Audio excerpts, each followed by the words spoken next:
Majlis menjemput Muhammad Syukri bin Ishak dari SK Kita untuk membentangkan kajian bertajuk Inovasi Titisan Embun kepada Sumber Bekalan Air.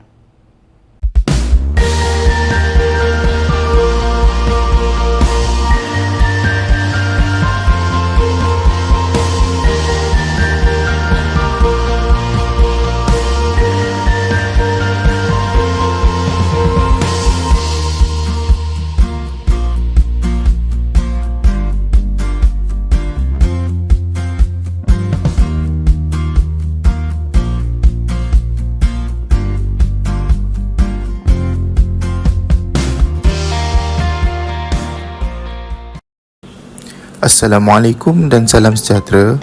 Kami daripada Kumpulan Neurona, Sekolah Kebangsaan Kita Niah Sarawak ingin mempersembahkan projek janaan kami iaitu Kirana, Inovasi Titisan Embun kepada Sumber Bekalan Air.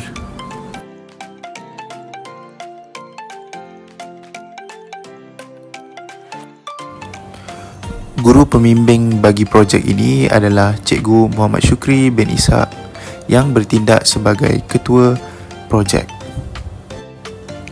Para pelajar yang terlibat pula adalah yang pertama Arif Ridwan Muzaffar bin Almina, dan yang kedua Nur Kolbi Batrisha binti Ahmad Zaidi, dan akhir sekali Celestia Milia Kigan Balan.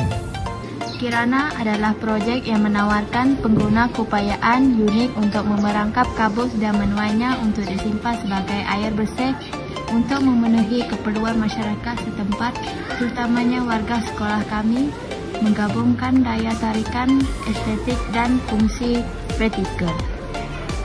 Projek ini mendapat inspirasi daripada titisan embun yang mengenai bunga yang sering terlihat pada waktu pagi di kawasan sekolah kami. Seterusnya, ini adalah mood board bagaimana permulaan projek ini mendapat gambaran dan aspirasinya dengan kami mengambil kira warisan masyarakat setempat, gaya hidup, bentuk berdasarkan alam iaitu biomimikri menggunakan subjek matter bunga sebagai asas kepada pembentukan projek. Kami mulakan projek ini dengan lakaran idea seperti yang dilihat dalam gambar ini. Elemen alam semula jadi ditampilkan sebagai asas kepada pembentukan dan pelaksanaan projek ini. Seterusnya, ini adalah lakaran perkembangan idea yang kami hasilkan bagi menonjolkan konsep serta idea janaan kami dalam mengembangkan bentuk dan memahami konsep yang bakal kami hasilkan dan peluang bagi kami untuk memilih hasil akhir. Di peringkat visualisasi, ini adalah gambaran sebenar ukuran bagi model.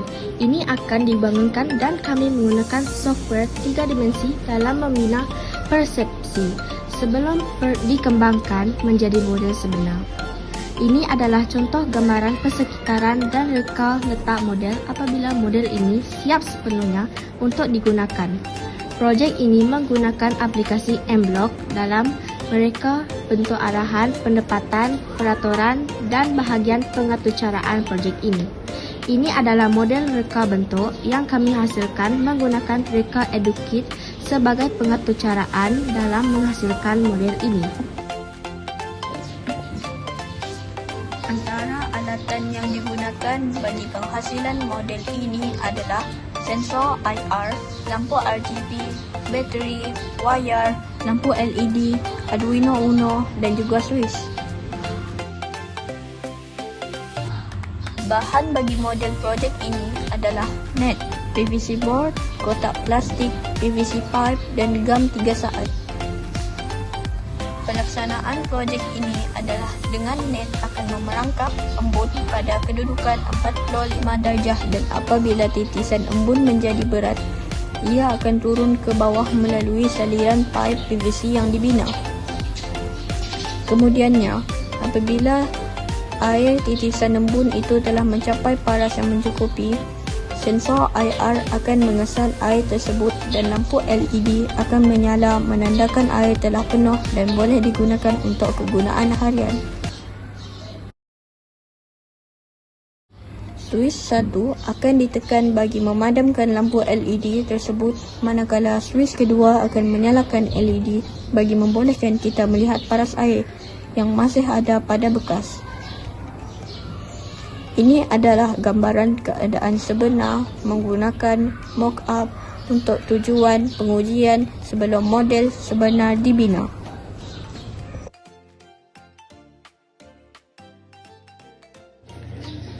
Ini adalah bahagian akhir dalam penghasilan projek ini, di mana kami menggunakan reka Educate sebagai elemen tambahan bagi membantu keseluruhan projek ini bagi membolehkan ia berfungsi mengikut kesesuaian setempat. Akhir sekali, bagi peringkat Sustainable Development Goals, terdapat 4 SDG yang kami pilih dan kami rasakan ini adalah tema SDG yang bersesuaian dengan projek yang kami usahakan. Yang pertama adalah SDG 4, iaitu Quality Education, memastikan pendidikan yang inklusif dan menyeluruh, berkualiti serta mendorong pembelajaran sepanjang hayat. Dengan penghasilan projek ini, diharap pelajar dapat membuka minda dan lebih ramai rakan-rakan yang berminat dalam program inovasi dan seterusnya bersaing dalam menghasilkan inovasi baharu. Seterusnya adalah SDG 9, iaitu Industri, Innovation, dan Infrastruktur. Inovasi dalam pendidikan, di mana inovasi dalam kaedah pengajaran dan pembelajaran diaplikasikan melalui reka bentuk produk yang dihasilkan. Ia melibatkan juga teknologi dalam penghasilan, serta kurikulum dapat membantu dalam meningkatkan kualiti pendidikan dan membuat ia lebih relevan dalam kebolehpasaran bagi melahirkan tenaga kerja mahir pada masa akan datang. Seterusnya adalah SDG nombor 6, iaitu Clean Water and Sanitation, di mana apabila sekolah mempunyai sumber air bersih dan kemudahan sanitasi yang betul, ia boleh menggalakkan kadar kehadiran dan pengekalan yang lebih baik di kalangan pelajar. Kanak-kanak lebih cenderung untuk menghadiri sekolah jika mereka mempunyai akses kepada air bersih. Justru projek ini bertujuan menjadi pemangkin kepada masalah air yang sering berlaku di kawasan sekitar kami. Kerana kemudahan ini menyumbang kepada persekitaran pembelajaran yang selamat dan sehat. Akhir sekali adalah SDG 12, iaitu Responsible Consumption and Production, di mana kami mempromosikan gaya hidup lestari, iaitu dengan pendidikan melalui projek ini boleh membantu individu membangunkan pemahaman tentang gaya hidup mampan dan membuat pilihan termasuk tentang apa yang mereka makan dan cara mereka menghasilkan barangan dan perkhidmatan. Ini termasuk mengajar konsep yang berkaitan dengan mengurangkan sisa kitar semula dan membuat pilihan mesra alam. Terima kasih kepada Muhammad Syukri bin Ishak atas pembentangan sebentar tadi. Para hadirin dijemput mengemukakan soalan melalui chat box YouTube dalam tempoh 5 minit selepas pembentangan.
Wave Beats Music.